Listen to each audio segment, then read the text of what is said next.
Welcome back to Used to Sew, a podcast about sewing machines, sewing history, and sewing culture in the past and present. I am your producer and co-host, Aradia, daughter of your main host, T.R. Kelly, who is here today to talk to you about Little House on the Prairie. Specifically, the changing sewing technology in the famous books by Laura Ingalls Wilder. Very specifically, the introduction of and upgrades to sewing machines through the years covered in the latter few books. This episode is actually going to be a two-parter. You will be getting part 2 next week, because here at Used to Sew, we like to have our episodes stay under a certain length. So why are we covering books that are 90 years old on this podcast? Aside from the shared nostalgia of having grown up on these books, what is relevant to our 3 podcast pillars? The answer is the impact of a sewing machine on a single family. From absolutely nothing to a coveted but unattainable item to a treasured gift, the sewing machine has a specific role in telling the story of Laura's early life that dovetails perfectly with how we use this podcast to contextualize the world. This is the power of deep diving into your special interests for years on end. TR does mention this a little bit in the episode, but I want to pre-iterate here that there is a lot to criticize about the historical validity of the Little House story. Mainly that her daughter Rose had very specific 1930s era attitudes about what American social and economic policies should be, and she rewrote many of the details to fit that narrative rather than what actually happened. I'll put a couple of links in the show notes for you to get into more details if you're interested. For our purposes here, showing the arrival and evolution of the sewing machine in her story, there is little reason to doubt the narrative. In the episode, we talk about the time that Laura helps with sewing work to earn money and speculate on what the exchange rate would be from what she said she earned from then to today's money. I found a couple of answers online averaging out to about $1 then being $31 now, meaning that she was earning not quite $8 a day. Not exactly an ideal minimum wage, but not bad, given her context at the time. We also covered the evolution of stores, the sound of a sewing machine to someone unfamiliar with industrial technology of any sort, hemp fabric and its notable lack in the offerings at the store and why, and the culture shock that Laura experienced the first time she met an Irish family. Hey folks, welcome back to another week of Used to Sew. It's near the end of October here.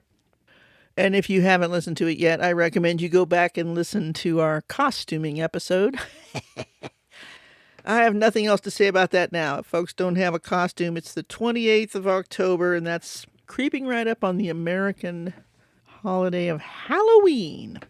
Dress up and be silly. We talked about that. Today, we're going to do a time travel episode. Only instead of going back to the 1980s, we're going to go back to the 1880s.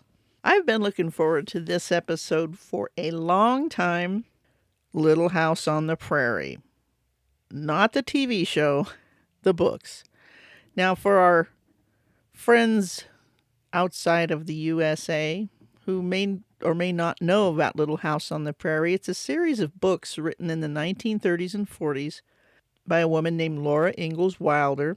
The books were heavily edited and pretty much brought to fruition by her daughter Rose. But the bulk of the books is stories of her childhood. She was born in 1869 on the American frontier, which at the time was in Minnesota. Frontier meaning the friction line between European colonists, invaders, settlers, whatever you want to call them, and the people who were already there. Let me just bring up, there's been a lot of controversy about the Little House on the Prairie series because it was written in the, almost 100 years ago now. A lot of the things that are in the book would be considered just not okay now. The way they speak of Native Americans, especially, and also even the way they speak of other white ethnic groups is not always, it's very jarring to read these books with modern sensibilities, but I'm here to talk about the sewing and the sewing machines, not about anything other than this is a reminiscent thing of 150 years ago. This is how it was done then. And why does this apply to us here at Used to Sew? Well, we're about sewing machines, sewing history, and sewing culture. And this kind of hits on all of them here in the United States.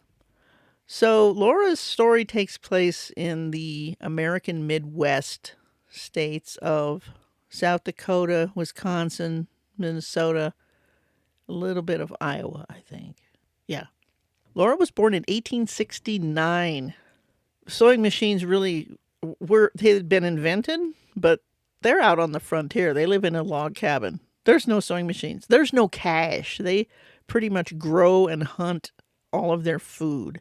They go to town, oh gosh, once or twice a year so Pa can get some tobacco and a fiddle string and they can buy some white sugar, which is referred to in the book series almost as a magical substance.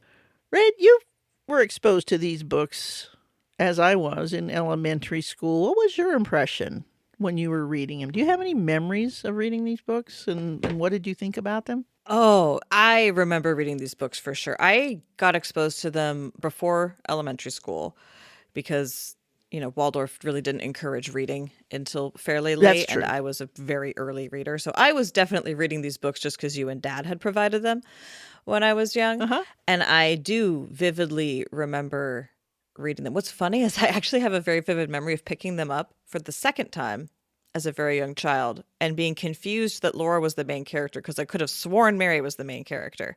And that's my first memory, is picking them up thinking I knew who the main character was because I was convinced I'd read them already. I don't know what I was thinking. I was like 4. But anyway, I do remember reading them and really enjoying them because it was books that were written to my age, right? Little House in the Big Woods. She's like 5 years old when the book starts, I think. Barely. Yeah, like, barely. She's so young. And I really enjoyed reading a book that was obviously written to a higher reading level than, the age of the character, which was perfect for me because I was reading above my age level. And yes, you were. It just felt so cool to be in this very articulated written world that was actually scaled to my size of being a little tiny human being who could needed to be picked up to be put on a bed because I'm too small to get onto a bed myself, like that kind of stuff. I loved the whole aesthetic of being in the woods. Plus, we were literally living in a house in the woods. In a little house in the woods.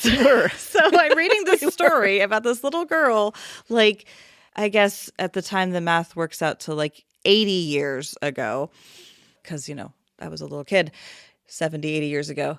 And it's we're both these little girls growing up in this little house in the woods. And we have a sibling, in my case, a younger sibling, in her case, an elder sibling, but either way, a sibling. And the dangers of the woods and bears and the concept of, they didn't do mushroom hunting, but the concept of getting food from the woods. And there was just a lot of parallels to my life in that first book, especially, that I thought were really cool. But then, of course, there's the whole going to town thing and how much of a bigger deal that was because the transportation was different, right? We didn't have a horse and buggy, right? No. We had a car. I had to put the chains on the old Ford to get out of the driveway. Right, yeah. And when we went to the store, it wasn't to buy bolts of calico. It was to buy clothes at a secondhand store. There were differences in our lives, but also I could see beat for beat how Laura and I were having kind of the same life. And that was really the fun part of the first book, Little House in the Big Woods. But then, of course, our family dynamics were super different, right? We didn't have these big, huge get-togethers to do work. We didn't have these dance events. You were not getting laced up into a corset, right? There was a lot of stuff about the adult world that was very, very different. The kid world stuff was pretty similar, but the adult world stuff was very, very different and felt alien. So, yeah. I thought the parallel would have been the big get-togethers was Mom's got a gig tonight, and she's going away to do a gig or something, but... yeah. Oh, my God. You remember the lacing the corsets and all that? Well, also, I reread them chronically because that is who I am as a person. So I remember them very, very well. Oh, yeah. Just to talk to the audience, Aradia has a condition called hyperlexia, which her father and I also have, which meant we've learned to read around age 2.5 or 3. And I myself was reading at 8th grade level when I went into kindergarten, and they just didn't know what to do with me. I think it was kind of the same with you, especially because Waldorf school doesn't even start kids reading until late.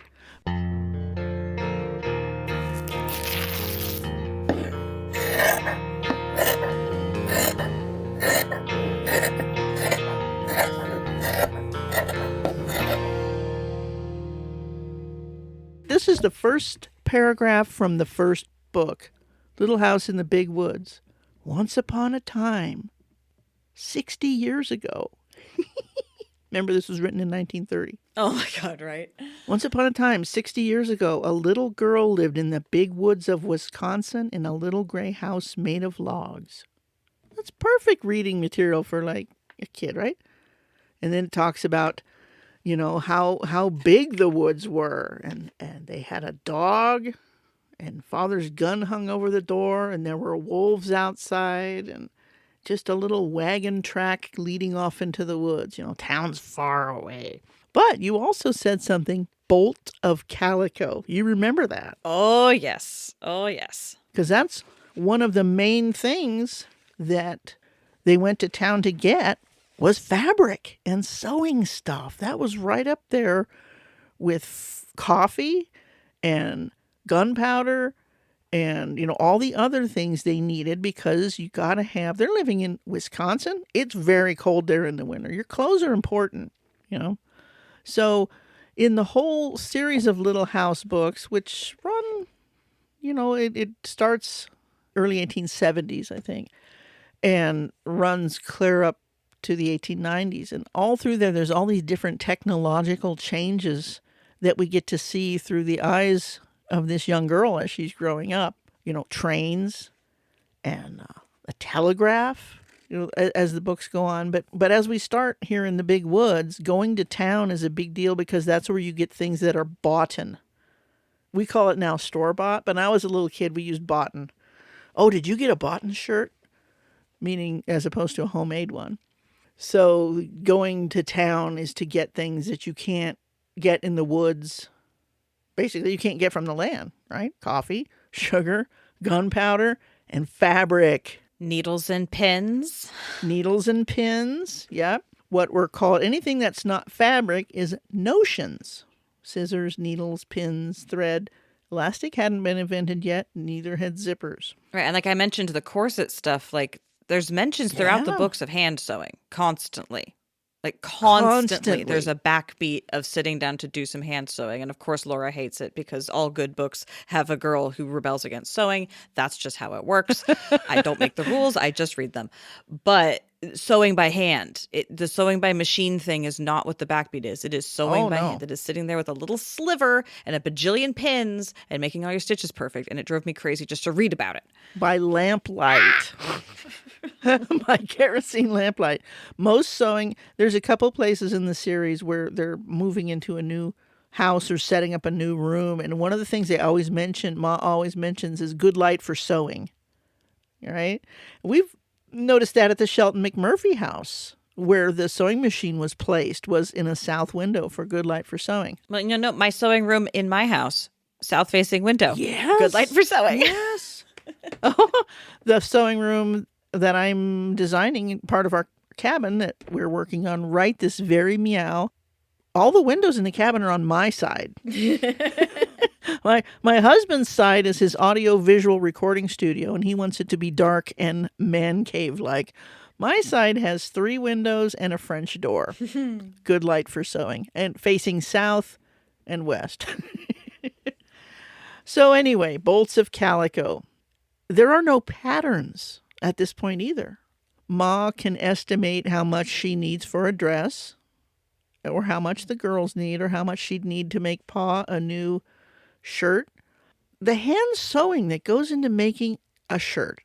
I think Isaac Singer, one of his early demonstrations of his sewing machine was against a seamstress, and they both had the same shirt cut out, ready to go. Ready, set, go. Singer and his sewing machine took something like 2 hours to finish the shirt, and the hand sewer was 20 hours. I don't know the exact numbers, but the difference was stupendous. And that was, I mean, his ability to sell the machine with stunts like that. So while Pa and Ma in the big woods of Wisconsin maybe had even heard of a sewing machine by now, they've heard of other things that are happening in cities too, but it really has no bearing on their life. They go into town to the general store. This little town is called Pepin, and it's basically the town is just the store. So it's got everything. They talk about Pa buying an axe head and stuff for bullets while Ma is unrolling bolts of calico. So everything's in that one store. Right. Later on, much later on, we're going to get to, and as you said, there's just mentions of sewing all through the thing. Ma spends a lot of time sewing. Mary, Laura's older sister, loves to sew. She's the quiet, well-behaved indoor girl where Laura wants to go outside and do exploring. She's much more of the outdoor kid. And I could see how I always related to Laura. Yeah. Even though I liked sewing. Same. I was, Mary was a good girl. So there's this sisterly rivalry. And they always are working on quilt blocks. Ma makes sure, this is like something they do. You sit down and you do sewing. Ma's doing sewing all the time. There is no ready to wear. She gets her bolts of calico and she makes things for people by hand.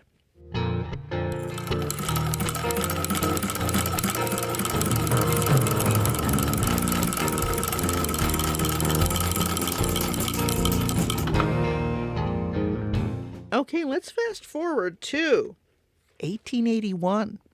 Okay, so now we're like 10 or 12 years ahead, and we're in DeSmet, South Dakota. Laura's a teenager at this point. Laura she is 14 years old now. Laura's 14, and the family has a claim shanty outside of town, but there's actually a town now. It's got a lumber yard and taverns and dry goods stores. Oh, what's a dry goods store? And a feed store and all these different things. It's an actual little town.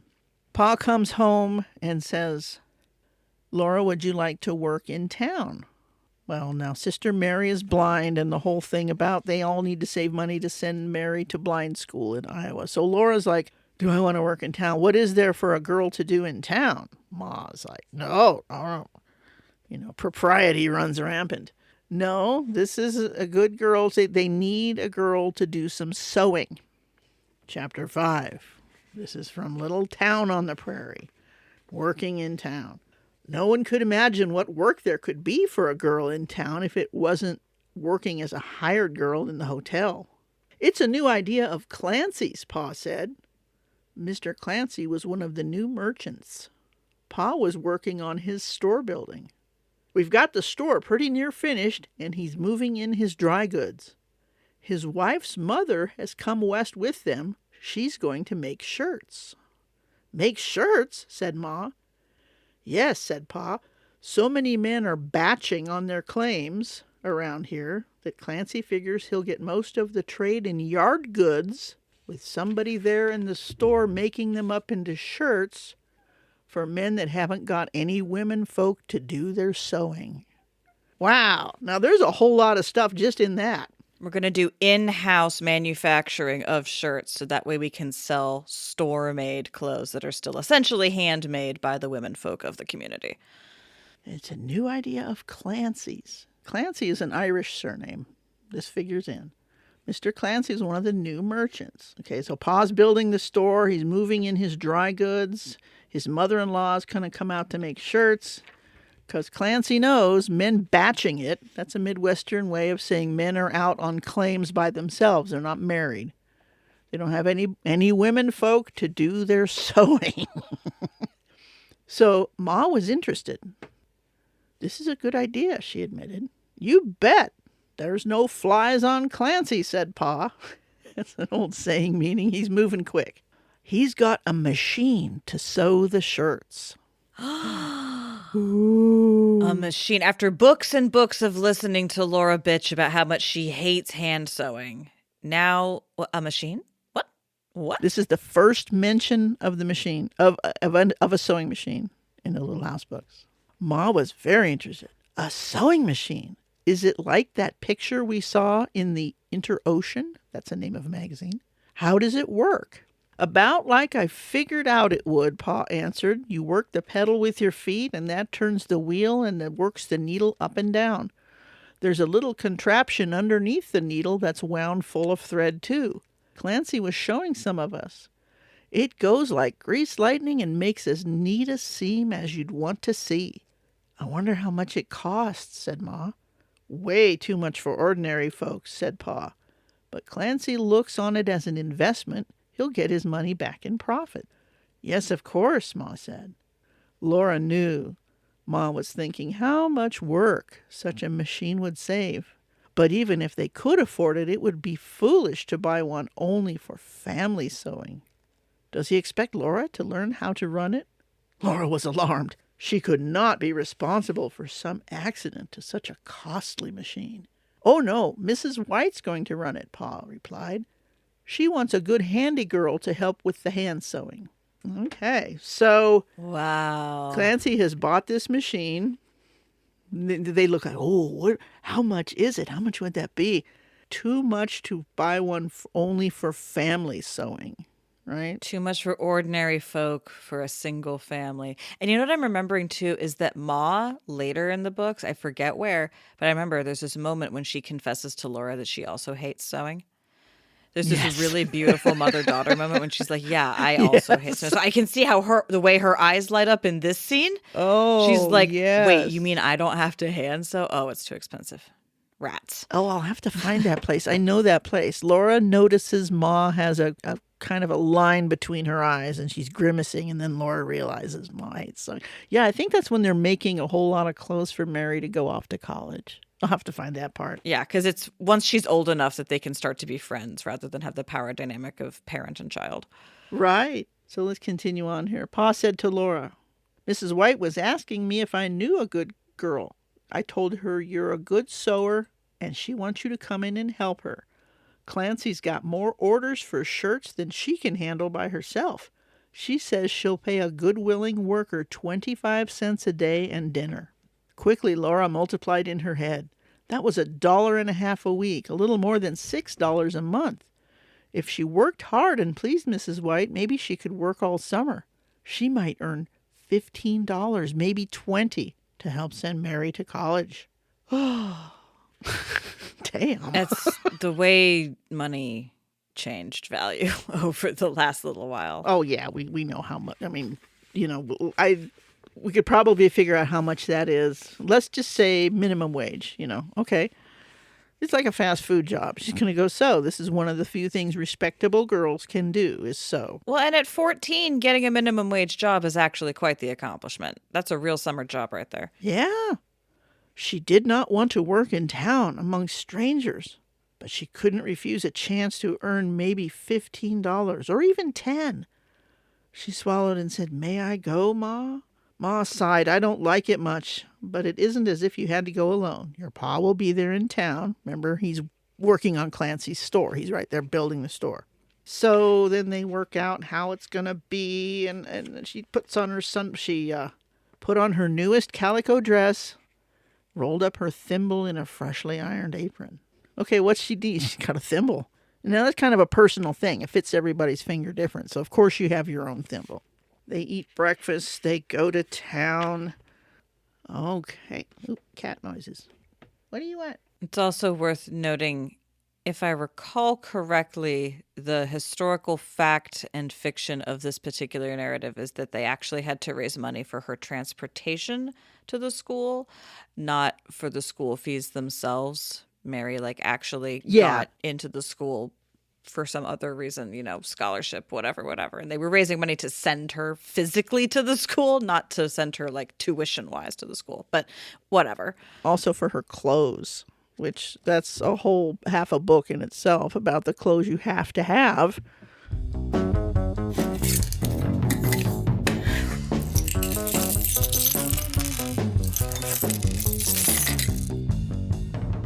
So we skip over how we're getting there. We came to they come to Clancy's new store. The writing in this book is so sensory heavy. I think that's one of the reasons we liked it too, because you can kind of almost be there. Check this description of the store out. Remember, this is Clancy's dry goods store. The inside of the store was all new and still smelled of pine shavings. It had, too, the faint starchy smell of bolts of new cloth.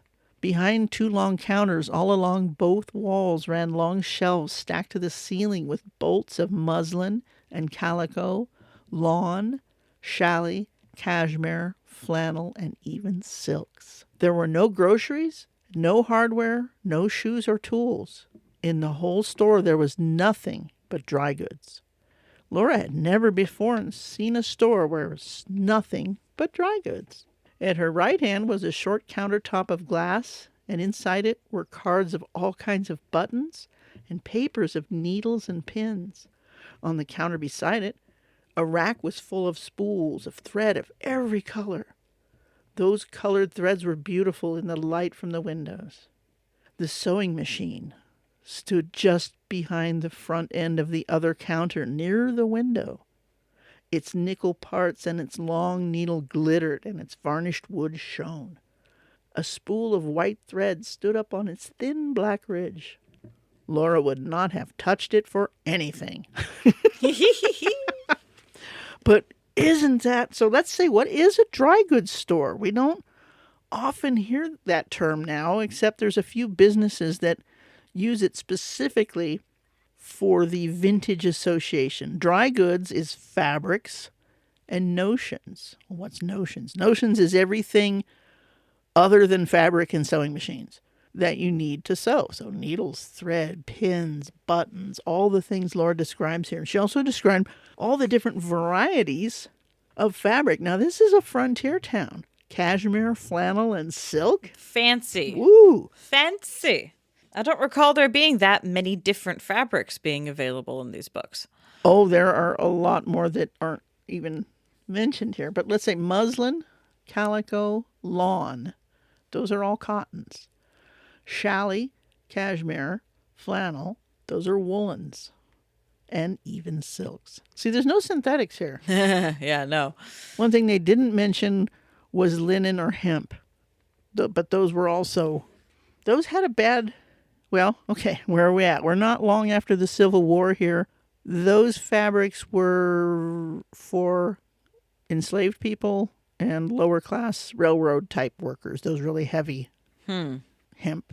Levi Strauss and his denim jeans, the fabric was hemp. That's what I was just thinking. But I was just reading a few weeks ago about how blue jeans are originally the thing that was being put on enslaved people and sharecroppers and stuff. And so I was like, but how does that square if there was it was hemp originally? Yes. Oh, it was hemp. That makes sense. And then when cotton started happening, cotton was worth a lot more. So hemp and linen were not... I mean, linen could be fine, but hemp was a rough fabric. Hemp is a rough fabric. This is true. Yeah. And there's a lot of advertisements for, in the same dry goods catalogs and things, you can buy ready-made Negro clothes because the enslaved people's labor was worth more out in the cotton fields. You don't want to let them sew their own clothes. It's cheaper to buy them from mills in the north where practically, I mean, hardworking immigrant people are not making... They're a slave of a different kind. Right. You know, not really a slave, but they're a servant to a system. They can't break out. They're still being exploited. Exploited, yeah. Yeah, they're a very exploitable resource if you're a newly arrived immigrant. When I was a kid in the 1960s, you were not allowed to wear blue jeans to school. Absolutely not. No self-respecting person wore blue jeans outside of a work environment or prison. The whole rebellion of kids wearing jeans in the 60s, jeans and long hair were seen as very subversive. So back to the Little House books here. So when Pa needs new pants, what are they made out of? They're made out of heavy wool. You know, and the other people that wore, other than enslaved people in the South, the other people that wore rough clothes like that regularly were sailors. Sure. Sailors and enslaved people in the South were the first market for ready-to-wear. Fascinating. They didn't buy it themselves, though. The captain of the ship or the overseer of the plantation or whoever Uh-huh. bought these one-size-fits-all clothes in bulk, and it was up to the person the clothes were for to alter them to fit themselves. Wow. That is such an interesting spin on that. So ready to wear and fabric and all this stuff collides in the dry goods store. What kind of fabric you can actually get. I think they also talk about corduroy and velveteen in later books. But so here we are in the dry goods store, and Laura is afraid of the sewing machine. She's looking at it like, oh, okay. Mr. Clancy, now he's the store guy, was unrolling bolts of calico, there's your phrase, in front of two customers, men in very dirty shirts. A large fat woman with tight-combed black hair was pinning pattern pieces of newspaper to a length of checked calico spread on the counter near the sewing machine. Pa took off his hat and greeted her. "Mrs. White, here's my girl Laura." Mrs. White took the pins out of her mouth and said, "I hope you're a fast, neat sewer. Can you baste bias facings and make good firm buttonholes?" "Yes, ma'am." "Well, you can hang your bonnet over there and I'll get you started." So, for some of our historical friends maybe who don't know the nuts and bolts of sewing, basting. Basting, what Laura's going to do is she's going to loosely hand sew pieces together, not the finished seam. She's going to loosely put all the pieces together, and she's going to hand that to Mrs. White, who's going to sew it on the sewing machine. She's also going to make buttonholes. Sewing machine buttonhole attachments have not been invented yet. Buttonholes are still a thing that has to be made by hand. So, Mrs. White handed her pieces of a shirt to baste together and told her to take the chair in the window by the sewing machine. Again, good light. You got to sit over by the window. Quickly, Laura drew the chair back a little ways so that the sewing machine partly hid her from the street. Mrs. White did not say a word. She kept fitting pattern pieces to the goods. That's a name for fabric, and a lot of older people will know you don't talk about fabric, you talk about goods or yard goods. And cutting out shirt after shirt with long, sharp shears. Shar. As soon as Laura finished basting a shirt, Mrs. White took it from her and gave her another to baste. So what is Laura doing? She's basting a shirt.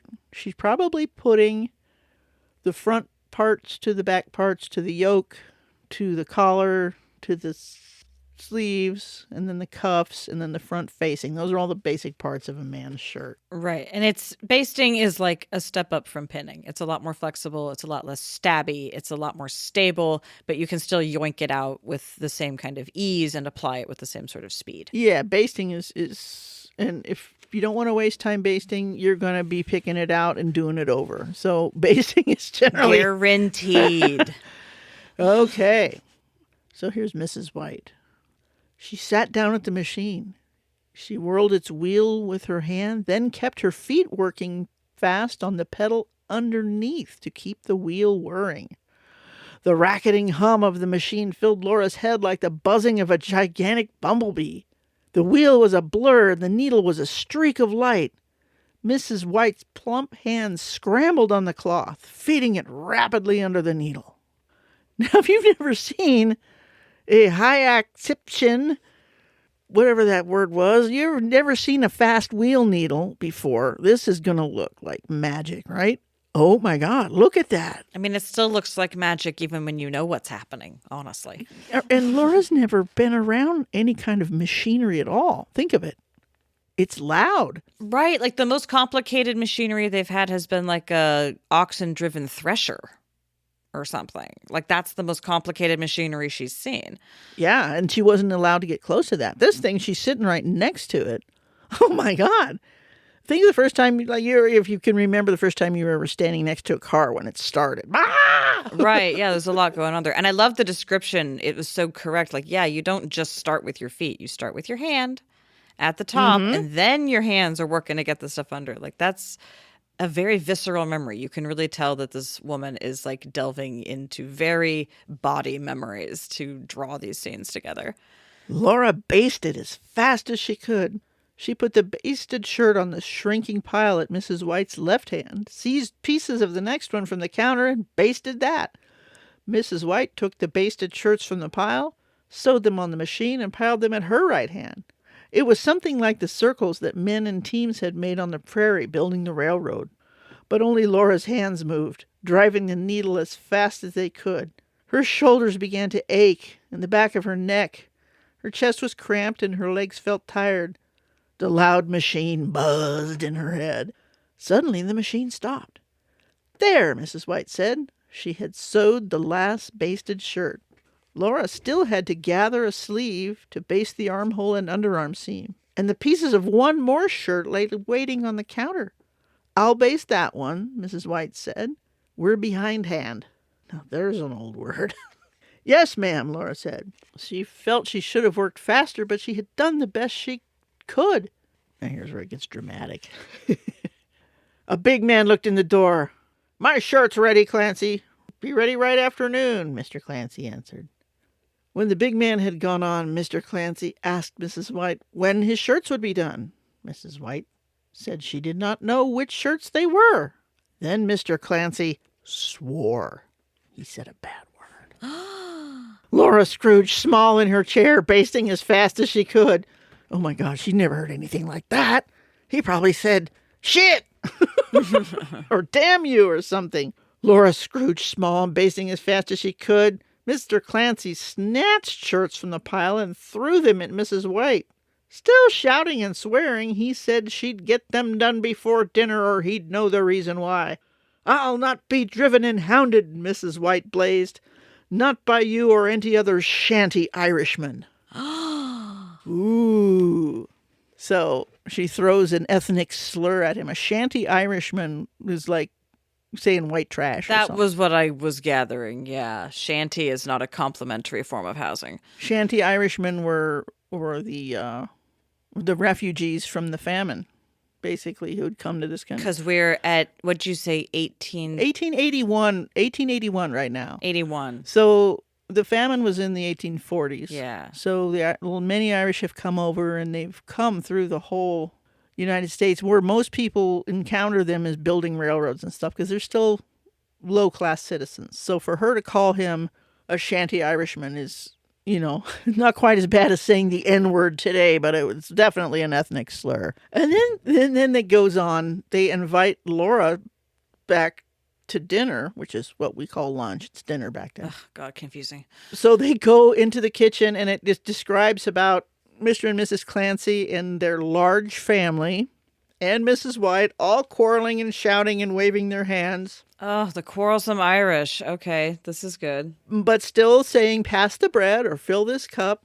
They went on calling each other names. The children paid no attention. Laura was so upset she could not eat. Mr. Clancy came in from the kitchen, whistling a tune. So Laura's being exposed to a culture that's very foreign to her. And she's all anxious. She doesn't know how to react. She's from a very calm, demure, never make a scene culture. And these are people who are like, no, we blow off steam by yelling at each other, but we don't really mean it. It's fine. Such a culture shock. It's a different culture. Yeah. So then she goes back to the front to sit down to baste more shirts. No more than a couple of hours, Mrs. White promised. We'll both work on them. Laura thought of Ma's saying, it takes all kinds of people to make a world. In 2 hours, they finished the 4 shirts. Laura basted the collars. Mrs. White sewed them on the machine. Then there were the cuffs to set and the narrow hems all around the bottom. Then the fronts and the cup openings need faced. Then there were all the small buttons to sew firmly on and buttonholes to be made. It is not easy to space buttonholes exactly the same distance apart, and very difficult to cut them precisely the right size. The tiniest slip of the scissors will make the hole too large, and even one thread uncut will leave it too small.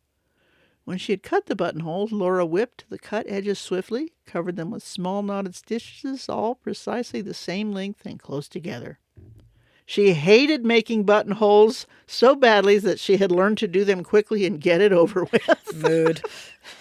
So she kept sewing. Then Pa comes to get her. How did you like your first day of working for pay, Half Pint? That's his nickname for her.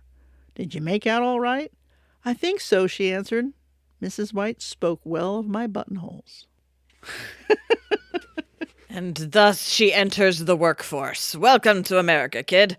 And she earned 25 cents for that day, which, what today would be $20 maybe, $25. Yeah, if we're going with an actual correctly adjusted, we could do that comparison. Yeah, but the point is she worked hard for minimum wage, and her employer spoke nicely of her buttonholes, and she got to meet a family of a different culture, and she encountered her first sewing machine. And it scared the piss out of her. It was loud, it was fast, but that's the first she saw of it. So that was like, wow, a sewing machine. Now it's in her mind. She's 14 years old, and she's seen this thing, 1881. The sewing machine has made it to the prairie. It's still too expensive for ordinary folks, but there it is. And there you have it, the first half of our conversation about sewing machines in the Little House on the Prairie's book series. We talked about how Laura experienced the American frontier in terms of access to materials, technology, fabric, work, and also how stores changed over time to suit different commercial needs. We started with her earliest memories and ended as she is 14 in 1881, earning about $8 a day, helping with a sewing machine-assisted commercial venture. We took a digression into where hemp and linen fabric fit into the lineup, talked about the sensory shock of hearing a sewing machine for the first time, and generally reminisced about our experiences reading these books as kids and as adults. I want to reiterate again that there are some historical inaccuracies in this book that do deserve to be dived into, and I do encourage you to check out those links in the show notes where you can learn more about these books and how they fit into our national myth-making, as much as feeding our special interest of sewing machine spotting in all forms of media. I know for myself that I'm going to be learning a lot of that information as I vet the links for you, so congrats on making me deep dive into something I've only known superficially for several years. Next week, we will return to Laura's memories of sewing for pay and for herself, talk more about general stores, and discuss Ma's designer dress. I'll have more to say about my research into the historical versus fictional versions of the stories, no doubt, and the quest to find out what happened to Ma's sewing machine. As a reminder, we are unofficially sponsored by Stagecoach Road Vintage Sewing Machine, who do repairs and restorations. You can follow us on Facebook and Instagram and YouTube, and you can support us by sharing the podcast with your friends, and also with money, at patreon.com/used2sew. Thank you for listening to us here at Used to Sew. We always welcome your additions, corrections, and feedback in general. Please reach out to us via email at usedtosew@gmail.com. Used to Sew is a production of Fox and Raven Media. For more podcasts from Fox and Raven Media, visit our website at foxandravenmedia.com.